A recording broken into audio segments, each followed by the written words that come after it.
Hello नमस्कार दर्शकों, ये रिश्ता क्या कहलाता मैं आप सभी का स्वागत है आज के एपिसोड में, जहाँ पे हम देखते हैं कि अरमान जो होता है वह मायरा को समझाता है कि बेटा मैं डर गया था ना, आपको भी बता के आना चाहिए था ना।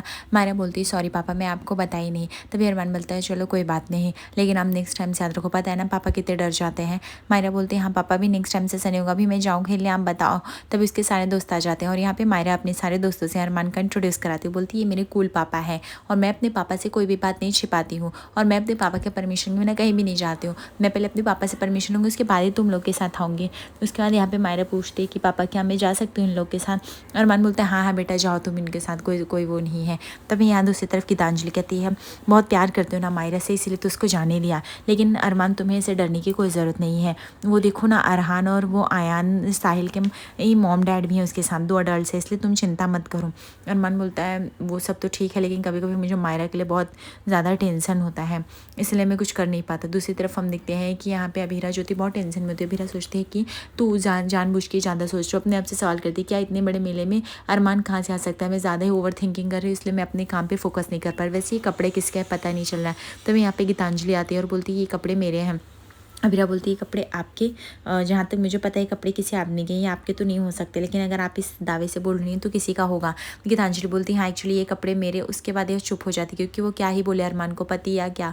उसके बाद अभीरा बोलती ठीक है मैं समझ गई, ये किसी खास व्यक्ति के कपड़े हैं जो कि आपके साथ रहते हैं, ठीक है आप लेके जाइए। तब गीतांजलि बोलती वैसे आपसे मिलकर मुझे बहुत ही अच्छा लगा, थैंक यू। उसके बाद ये कह के वह गीतांजलि वहाँ से कपड़े लेके चली जाती हैं। दूसरी तरफ हम देखते हैं यहाँ पे कृष की गर्लफ्रेंड जो होती है वो घर पे आती हैं और वो इतना तेज़ी से बाबू कहती सब लोग खाना खा रहे होते कि अचानक से शौक हो जाते कि ये कहाँ से आ टपकी पड़ी। और वह बोलती है कृष को आके कि कृष मैंने तुम्हें सरप्राइज़ दिया, कैसा लगा। कृष बोलता वाओ बहुत अच्छा सरप्राइज़ है, तुम यहाँ पे क्यों आ गए बाबू, कुछ काम था तो मुझे बुला लिया होता। यहाँ पे वो बोलती नहीं कुछ काम नहीं था, एक्चुअली भाई जो हैं वो फेयर के लिए निकल गए, इसलिए मैं अकेले बोर हो रही थी, तो मुझे लगा क्यों ना मैं यहाँ पे आके आप लोग के साथ लंच कर लो, ब्रेकफास्ट कर लो, अच्छा रहेगा। कृष बोलते हैं हाँ हाँ क्यों नहीं, बैठो ना तुम भी करो ना, हम भी ब्रेकफास्ट ही चालू किए। तभी यहाँ पे उसकी गर्लफ्रेंड बोलती है कि अंकल क्या आप आंटी के बाजू नहीं बैठ सकते हैं, अभी देखो ना जैसे मनीषा आंटी मनोज अंकल बैठे, वैसे आप भी तो वहाँ बैठ सकते हो, अच्छा लगेगा, मैं क्रिस के साथ बैठ जाऊँगी, हम टाइम स्पेंड भी कर लेंगे। उसके बाद मनोज ना चाहता हुआ भी वह मुंह बनाता है और उसको वहाँ से उठना पड़ता है क्योंकि वह कृष के आगे किसी की चलती नहीं है घर में और कोई कुछ बोल नहीं पाता। उसके बाद मनोज जो होता है वह उठ के अपना टेबल की जगह जो होता है वो शिफ्ट करने लगता है। दूसरी तरफ मनीषा बोलती है और बताओ बेटा तुम क्या खाओगे, वैसे तो हमने नाश्ता बनाए हुए हैं, क्या देखो तुम्हें कुछ पसंद आता है तो खा लो।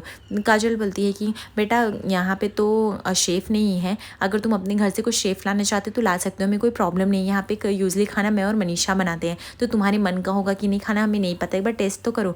तभी बोलती नहीं आंटी इसकी कोई ज़रूरत नहीं, एक्चुअली मैंने अपने ड्राइवर को बोला है, वो मेरा खाना लाया है और मैं बाहर का खाना खाती हूँ शुद्ध वेजिटेबल्स के खाना है जो कि फुल डाइट वाले होते हैं, हेल्दी ब्रेकफास्ट। अब ये इतना सारा ऑयली है, मैं वो सब नहीं खाती हूँ, अभी आप लोग भी टेस्ट करें ना। उसके बाद वह अपने नौकर से जो होती है वो खाना मंगाती है और उसके बाद वह खाना बोलती है और उनका वो फ्रेंच में सारा नाम बताती है, जहाँ पे मनीषा पूरी तरह से शौक होती, बोलती ये खाना है तुम्हारे, तो वो बोलती हाँ ये डाइट के लिए बहुत ही बेस्ट होते हैं और इसमें कुछ भी ऑयल वगैरह नहीं, तो ये खाना बहुत ही शुद्ध है खाने के लिए। उसके बाद मनोज बोलता है ऐसा खाना कौन खाता है। उसके बाद वो मनोज का मुंह देख के सभी शौक हो जाता है। फिर मनोज को याद आता है अरे वो क्या बोलते हैं। मनोज बोलता है नहीं मैं बोल रहा था इतना स्वादिष्ट खाना कैसे खाया जाएगा, मैं तो वही सोच रहा हूँ, तो मनीषा के चक्कर में मैंने ना आज भर भर के बहुत सारे पराठा खा लिए, तो मैं तो ये खाना खा ही लेता, बेटा मैं नेक्स्ट टाइम खाऊंगा। उसके बाद उसकी गर्लफ्रेंड बोलती ठीक है कोई बात नहीं अंकल आप बाद में खाइए, एक काम करो क्रिश तुम टेस्ट करो ना, तुम्हें बहुत अच्छा लगेगा, आप तुम लाइक करोगे। उसके बाद क्रिश सोचने लगता है कि वो कैसे ये हरे पत्ते की सब्जी खाएगा। उसके बाद वो मुँह बना के खाता है, वो पूछती कैसा लगा, क्रिश बोलते बहुत अच्छा लगा। काजल बोलती ठीक है बेटा अगर तुम यही डिश खाती तो तुम मुझे और मनीषा को बता दो कैसे बनाया जाता है, तो हम लोग तुम्हारे लिए शादी के बाद बना के यही दिया करेंगे।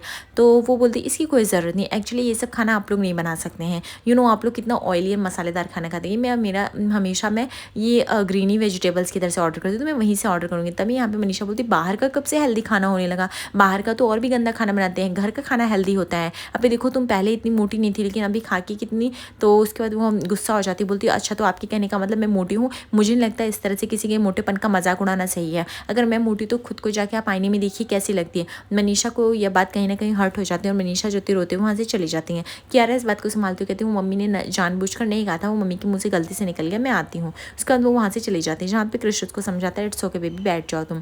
दूसरी तरफ यहाँ पे विद्या जो होती है वो सबको पर्चियाँ बांट रही होती हैं और सबको बता रही होती है कि उसके यहाँ पे केसर वस्त्र का एक दुकान है, वहाँ पे आके विजिट करूँ। वहाँ पे सारे प्रकार के कपड़े मिलते हैं और काफ़ी अच्छी क्वालिटी के मिलते हैं। दूसरी तरफ अरमान जो होता है उस मेले में घूम रहा होता है, वो सोच रहा होता है कि उसको इस तरह से उदयपुर नहीं आना चाहिए, क्या उदयपुर में अभीरा तो नहीं मिलेगी। फिर उसको लगता है कि अभीरा तो अभी इतनी बड़ी लॉयर बन चुकी होगी, फिर वो मुझे यहाँ पे क्यों मिलेगी, मैं भी खामखा बहुत सोच रहा हूँ।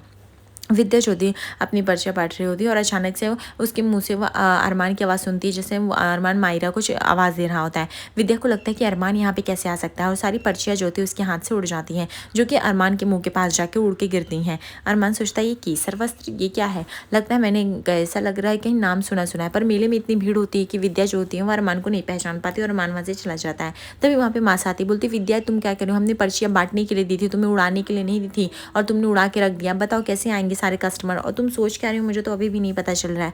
तभी यहाँ पे विद्या सोचती है कि मैं मासा और अभीरा को बताऊं भी कि नहीं अरमान के बारे में। मैंने अरमान की आवाज़ सुनी, पर कहाँ अरमान अभी यहाँ हो, तो शहर छोड़ के चला गया, वो उदयपुर में क्यों आएगा और वो माहिरा क्यों कहेगा ऐसा, इस तरह से ना छोड़ो, अगर मैंने इन लोग को बता दिया ये लोग खामखा बहुत सोचेंगे।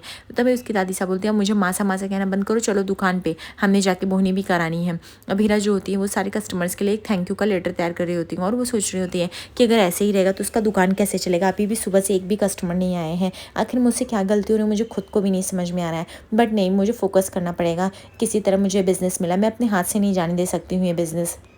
वहाँ पे तभी अंशुमन आता है, अंशुमन दिखता है अभीरा काफ़ी डिस्टर्ब और काफ़ी स्ट्रेस्ड रहती है। तभी वो अभीरा को बोलता है क्या हुआ अभीरा जी, आप क्या सोच रही हैं, ये थैंक यू वाले कार्ड रखिए पहले। तभी अभीरा बोलती है हम थैंक यू के कार्ड नहीं रखेंगे तो सब लोग क्या सोचेंगे, जो भी आएगा यहाँ पे कस्टमर सोचेगा हमारे पास मैनर नहीं है, हम क्या काम कर रहे हैं। तभी अंशुमन बोलता है ओके ओके, पहले जस्ट रिलैक्स, आपको पहले रिलैक्स करना चाहिए और आई थिंक हमें चल के कुल्हड़ की चाय पीनी चाहिए ताकि अच्छा लगेगा। तभी अभीरा बोलती है क्या बात करें, मैं इतने बड़ा शॉप खोल के मैं चाय कैसे पी सकती हूँ, आपको पता है ना ये मेरा पहला बिजनेस है और मुझे कितना ज़्यादा इन्वेस्ट हुआ है।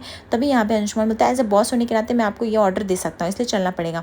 अभीरा बोलती है अब मेरे बॉस नहीं हो। तभी यहाँ पे वो बोलता है अंशुमन ठीक है इन्वेस्टर तो हूँ मैं, आपको बॉस नहीं हूँ, इन्वेस्टर के खातिर तो चलना पड़ेगा और चाय के स्टॉल इतनी ही नज़दीक है, ज़्यादा दूर नहीं, तो आप नज़र रख लेंगे, इतना मत सोचिए, चलिए अगर थोड़ा सा चाय पियेंगे दिमाग को रिलैक्स मिलेगा तो काम पे फोकस्ड होगा। कभी कभी जो काम ना हो रहा हो ना तो बैठ के थोड़ा सा रिलैक्स करके काम हम कर सकते हैं।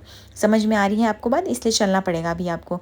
अभीरा बोलती है अच्छा ठीक है मैं चलती हूँ बट मुझे जल्द से जल्द आना है। उसके बाद अभीरा किसी तरह अंशुमन के साथ जाने को रेडी हो जाती है। दूसरी तरफ हम देखते हैं कि यहाँ पे मायरा बोलती है मैं तो दुपट्टा लाई ही नहीं अपनी डेकोरेशंस के लिए, अब मैं क्या करूँगी। तभी लोग बोलते जाके अपने पापा को बोल दे। तभी मायरा बोलती बिल्कुल भी नहीं, पापा क्या सोचेंगे, मैं कितनी केयरलेस हूँ, मैं अपना सामान भी नहीं रखती, मेरे पास एक आइडिया है, मैं कहीं से ना दुपट्टा का जुगाड़ करती हूँ।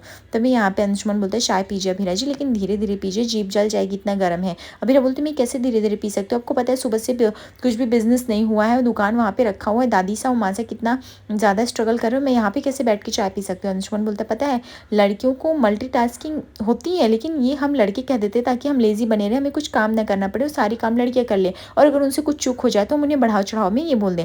तभी अभीरा बोलती है ऐसा कुछ भी नहीं, लड़कियाँ सारा काम कर सकते हैं। अंशुमन बोलता है कर सकती हैं लेकिन एट अ वन टाइम में अगर एक काम किया जाए तो ज़्यादा बेटर रहता है, हम फोकस्ड रहते हैं। अभी आप चाय पी रहे हैं तो चाय पे ध्यान दीजिए, आपके दिमाग में 72 काम चल रहे हैं, ऐसे कैसे चलेगा। दूसरी तरफ गीतांजलि जो होती है वो अरमान से सवाल करती है, बोलती है अरमान अगर तुम मायरा से इतना प्यार करते हो तो उदयपुर आने क्यों दिया, और अगर वो आ गई थी तो तुम लेके जाने आए हो, मुझे लगा कि तुम ले जाओगे। अरमान बोला मेरा इरादा तो यही था कि मैं उसको उदयपुर से लेके जाऊँ, लेकिन मैं मायरा के सामने कुछ बोल नहीं पाता, तुम्हें तो अच्छे से पता है। तभी गीतांजलि बोलती वही तो मुझे लगा माउंट आबू चलेंगे, लेकिन तुम इतने जल्दी रेडी हो गए, मुझे ज़रा भी अंदाज़ा नहीं था। अरमान बोलता है उसके सामने किसी की नहीं चलती और मैं उसके सपनों को कुचलना नहीं चाहता, मैं चाहता हूँ उसको सपने की उड़ान भरे, मैं अपने पास्ट की वजह से मैं माहिरा के उसको एक कैद कर दूँ, एक पिंजड़े में बांधूँ, वो मुझसे नहीं होगा। दूसरी तरफ अभीरा बोलती मुझे कुछ भी नहीं समझ में आ रहा, मैं करूँ तो करूँ क्या। तभी अंशुमन जो था अभीरा का माइंड डाइवर्ट करने के लिए कहता है वो देखो देखो वो कैसे वो कोक पी रही है ताकि उसकी मम्मी पूरी तरह से शॉपिंग कर रही है और उसका कोक खत्म हो जाएगा। वो दूसरी तरफ देखो वो बच्चे कैसे मस्त खेल कूद रहे हैं, दूसरों को भी कितना परेशान कर रहे हैं। तभी अभीरा बोलती है ये सब आपको दिख रहा है कोक पी रही है, लेकिन आपको नहीं दिख रहा है उसकी माँ ने इतना स्टॉल पे घूमी पर एक भी सामान नहीं ले पाए। अंशुमन बोलता वो तो है लेकिन दूसरा भी तो साइड देखना पड़ेगा। फिर तीसरी जगह अभीरा बोलती वो देखो कितनी क्यूट कपल है, कितना झगड़ा करे, मुझे तो लगता है उसका हस्बैंड हर रोज ब्रेकफास्ट में डांट ही खाता रहेगा। तभी यहाँ पे अभीरा कह के हंसने लगते हैं। अंशुमन बोलता वेरी बैड अभीरा जी, मुझे नहीं पता था आप इतना गॉसिप करती हैं, देखिए किसी के कपल के बारे में इतनी गॉसिपिंग करना मुझे नहीं लगता कोई अच्छी बात है, मैं सजेस्ट करता हूँ आपको। दूसरी तरफ यहाँ पे गीतांजलि बोलती है अरमान मुझे पता है तुम मुझसे बहुत प्यार करते हो मायरा से, और मायरा भी तुमसे बहुत प्यार करती है, इसी लगाव ने तो इतना नज़दीक ला दिया है। तभी अरमान बोलते तुम्हारी तब से कौन सी चलती, तुम्हें भी तो उसके आगे झुकना ही पड़ता है। अबीरा बोलती हो, आपने ही पहले मुझे बोला कि इस तरह से गलत बात है और अभी आप ही बोल रहे हो मैं गॉसिप करती हूँ। अंशुमन बोलता है बिल्कुल नहीं, बिल्कुल नहीं, आप कंटिन्यू कीजिए। इवन हंसना कितना अच्छा, अभी देखो स्ट्रेस्ड फ्री हुए ना, अच्छे लग रहे हैं ना। दूसरी तरफ हम देखते हैं यहाँ पे मासा और यानी विद्या दोनों लोग जो थे वहाँ पे कपड़े के बिक्री कर रहे थे। तभी यहाँ पे मासा की नज़र वहाँ पड़ती है। वो बोलती देखो अबीरा कितनी खुश है अंशुमन के साथ, हमें लगता है कि अंशुमन से बेस्ट पार्टनर उसको मिल नहीं सकता, उसकी शादी करा देनी चाहिए। तभी अभी विद्या को इस बात से इनकार हो जाता है। विद्या बोलती माँ प्लीज़, मासा आप काम के टाइम पे काम पे ध्यान दीजिए, शादी कुंवारी लड़कियों की कराई जाती है, शादीशुदा की नहीं। तभी मासा बोलती आखिर वो अरमान का कितना इंतजार करती रहेगी गले में मंगलसूत्र बांधकर। विद्या तुम्हें ही कुछ समझना पड़ेगा और सोचना पड़ेगा। मैं जो देख पा रही हूँ वो बहुत ही अच्छा, अंशुमन अच्छा लड़का है, इसमें क्या ही खराबी है। तभी यहाँ पे अमीरा बोलती है वो इशारे से बताती है मासा मैं आ रही हूँ 2 मिनट में। तभी यहाँ पे उसकी दादी साहब बोलती है कि मुझे सब कुछ सही लग रहा है विद्या, और तुम्हें इतना ही तो तुमने भी अपने बेटे पे भरोसा किया था ना। क्या हुआ अगर तुम्हें लगता है अंशुमन सही लड़का नहीं, तो इस दुनिया में कभी भी तुम किसी पे भरोसा नहीं कर सकते, क्योंकि धोखा तुम्हें कहीं भी किसी से मिल सकता है। विद्या बोलती है मासा ये बात हमें अभी छोड़ देनी चाहिए, अब हीरा क्या सोचती है वो भी जानना ज़रूरी है, आप क्या सोचती हो उससे सब कुछ नहीं हो जाता है, और अरमान अभी भी है, वो चाहे दूसरे शहर में चाहे जहाँ भी हो। तभी विद्या बोलती तुम्हें इंतजार है, तुम अपने बेटे का करो, लेकिन इसके लिए तुम अभीरा की लाइफ को तो रोक नहीं सकती ना।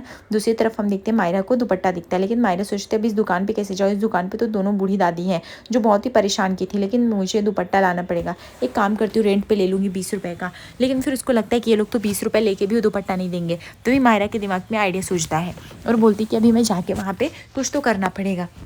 जब भी यहाँ पे विद्या बिजी हो जाती है कस्टमर को दुपट्टा दिखाने के लिए, साड़ी दिखाने के लिए, तभी मायरा जो थी वो लेटर में लिखती है कि दुपट्टा गोल्डन दुपट्टा मुझे अर्जेंसी में लेना पड़ रहा है, मैं हमेशा के लिए नहीं ले रही हूँ, रेंट पे ले रही हूँ, मैं इसके लिए 20 रुपये लौटा दूंगी, शाम को 5 बजे मेरा स्टॉल खत्म हो जाएगा तभी मैं कर दूंगी। और वह चुपके से जाती है वो गोल्डन दुपट्टा लेने के लिए। मायरा जैसे उधर जाती है दुपट्टा लेने के लिए, तभी यहाँ पे मासा जो होती है विद्या से बात कर रही थी, लेकिन उनकी अचानक से नज़र पड़ती है कि उनका दुपट्टा तो मैंने जैसे कोई अपने आप ही नीचे उतार रहा है। यह देखने के लिए मासा जो थी पास से जाती है कि आखिर ये सब चल क्या रहा है, और वह जैसे जाती है लड़की को देखती है वो पूरी तरह से शॉक हो जाती हैं और उन्हें याद करने में 2 मिनट लग जाता है कि ये लड़की आखिर कौन है। तभी वो चिल्लाती है विद्या ये देखो ये चोर लड़की आ गई है। तभी यहाँ पे विद्या डर जाती है कि मासा इतनी तेजी से चीखे क्यों चिल्ला रही हैं, और विद्या जैसे पास जाती बोलती क्या हुआ मासा। तभी यहाँ पे वो बताती ये देखो ये छोटी सी बच्ची फिर से हमारा दुपट्टा चुरा रही है, बच्ची तुम दुपट्टा रखो। तभी बोलती नहीं रखूंगी, और वैसे भी मुझे दुपट्टे की ज़रूरत है इसलिए मैं लेके जा रही हूँ, इतना चिल्ला क्यों रही हूँ। और वह सारे पुतले वगैरह जो होती है वो मासा और विद्या के ऊपर फेंक के चली जाती है गिरा के, ताकि वो लोग उसको पकड़ ना पाए। तभी यहाँ पे विद्या बोलती इसका हिम्मत देखो, बोलती ठीक है बदले में 20 रुपये दे दूंगी, रेंट पे लेके जा रही हूँ, ज़्यादा चिल्लाओ मत मुझे काम है। तभी यहाँ पे विद्या बोलती 20 रुपये की बच्ची 25 रुपये लूंगी, हाँ कि नहीं मासा, मुनाफा नाम की भी तो कोई चीज़ होती है ना अपनी। यहाँ पे कावेरी बोलती है विद्या मैडम बस करिए, हमें मुनाफा नहीं कमाना है, उस बच्चे से जाके दुपट्टा लेके आएगी, चलिए दौड़िए हमारे साथ। उसके बाद विद्या और कावेरी जो होते हैं वो पीछा करते हैं, जहाँ पे मायरा जो होती है अपने दोस्तों को बोलती है कि तुम लोग किसी तरह उन 2 बूढ़ी दादी को फंसा के रखो, वो लोग मेरे पीछे पड़े हैं। तभी यहाँ पे वो बोलती कि अगर आपको जाना तो स्ट्रिंग लांग के जानी पड़ेगी। यहाँ पे कावेरी बोलती जहाँ हम रहते हैं वहाँ नियम चलता है, चलो हटो बच्चों। उसके बाद वो लोग फिर से पीछा करते हैं उस बच्चे का। अब हीरा जैसे ही आती दुकान पे, दुकान का इस तरह से हवस हाल देखिए एकदम से स्ट्रेस लेती है, बोलती ये सब क्या हो गया, 2 मिनट के लिए चली क्या गई ये सब, इसलिए अभीरा तुम्हें जाना ही नहीं चाहिए था, इतनी बड़ी रिस्पॉन्सिबिलिटी लिया, दुकान का क्या हाल हो गया। और ये मासा और दादी सब पता नहीं कहाँ चले गए, क्या करने, मुझे तो कुछ भी नहीं समझ में आ रहा है। आज रात के एपिसोड में दिखेंगे जहाँ पे अरमान को अभीरा की मोबाइल मिलती है, और वह मायरा को बोलता तुम रुको मैं अभी उनका मोबाइल लेके आता हूँ जहाँ से तुमने मोबाइल लिया है। अभीरा जो होती है कमरे में कोने बैठ के रो रही होती है, क्योंकि उसको बिजनेस की बहुत उम्मीद थी जो नहीं हुई। बट अरमान अपना रुमाल देता है, जहाँ पे अभीरा को कुछ याद आ जाता है। देखते क्या उनकी मुलाकात होती है या नहीं। धन्यवाद दोस्तों।